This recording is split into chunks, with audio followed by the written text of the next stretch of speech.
Welcome to our multi-language digital news channel, News 24 India. News for every citizen. Please do like, share and subscribe. গতকাল রাজ্যের পরিবহন ও সেচ দপ্তরের মন্ত্রিত্ব পদ থেকে ইস্তফা দিয়েছেন শুভেন্দু অধিকারী। এই প্রসঙ্গে বিজেপি রাজ্য সভাপতি দিলীপ ঘোষ বলেন যে তৃণমূলে ভাঙন শুরু হয়ে গেছে, একে একে আরও অনেকেই বিজেপিতে যোগদান করবে। তিনি এও বলেন যে ওই দলে কোনো ভদ্রলোক থাকতে পারেন না। এবার কি শুভেন্দু তবে বিজেপি মুখী হবেন? কি বলছে তার আগামী রাজনৈতিক অবস্থান? উত্তর সময়ের হাতে। যে খবর নিয়ে আপনারা খুব উদ্বেলিত, শুভেন্দু বাবু মন্ত্রিত্ব পদত্যাগ করেছেন, এটা কোনো একেবারে অভাবিত নয়। পরিস্থিতি যেদিকে যাচ্ছিল এটা মনে হচ্ছিল তিনি এটা করেছেন। শুভেন্দু বাবু বলে কথা নয়, টিএমসি থেকে অনেক নেতা এইভাবে চলে আসবেন, কয়েকজন এমএলএ এমপি চলে এসছেন, বাকি নেতারাও চলে আসবেন। কারণ ওই পার্টিতে কোনো ভদ্রলোক থাকতে পারে না, কোনো গণতন্ত্র নাই, কোনো স্বাধীনতা সম্মান নাই। তাই যারা পশ্চিমবাংলার পরিবর্তনের লড়াই করতে চান তারা আসুন, আমরা তাদেরকে যোগ্য সম্মান দেবো, দিয়েওছি।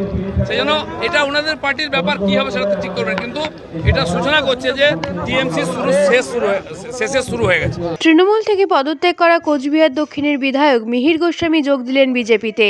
শুক্রবার দিল্লিতে বিজেপির রাজ্য সম্পাদক কৈলাস বিজয়বর্গীর হাত ধরে পদ্ম ঝান্ডা তুলে নেন মিহির গোস্বামী।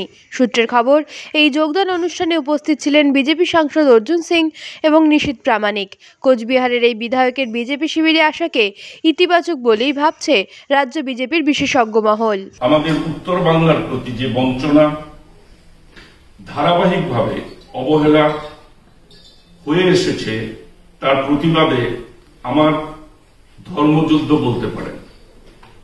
রাজনৈতিক জীবনের প্রান্তে এসে আমি আমার বাংলার নতুন দিনের ভোট দেখতে চাই। বলাই বাহুল্য, আমাদের প্রিয় প্রধানমন্ত্রী শ্রী নরেন্দ্র মোদীজি, তার নেতৃত্বেই আমরা উত্তর বাংলার মানুষ সুদিন দেখতে পাবো। আবারও বড়সড় সাফল্যের মুখ দেখল ঝাড়গ্রাম জেলার রাজ্য পুলিশ। একটি মোবাইল চুরি চক্রের তদন্তে নেমে 3 জন দুষ্কৃতী সহ বেশ কয়েকটি মোবাইল আটক করেছে কাশিয়ারি থানার পুলিশ। বিগত কালী পুজো থেকে এই চক্রের পিছনে কাশিয়ারি থানার পুলিশ ছিল বলে জানা গেছে পুলিশ সূত্রে। গতকাল এক সাংবাদিক বৈঠক করে এই কথা জানায় ওই এলাকার মহকুমা আধিকারিক এবং শীর্ষ পুলিশ কর্তা। এলাকাবাসী পুলিশের এমন সাফল্যে সাধুবাদ জানিয়েছে তাদের।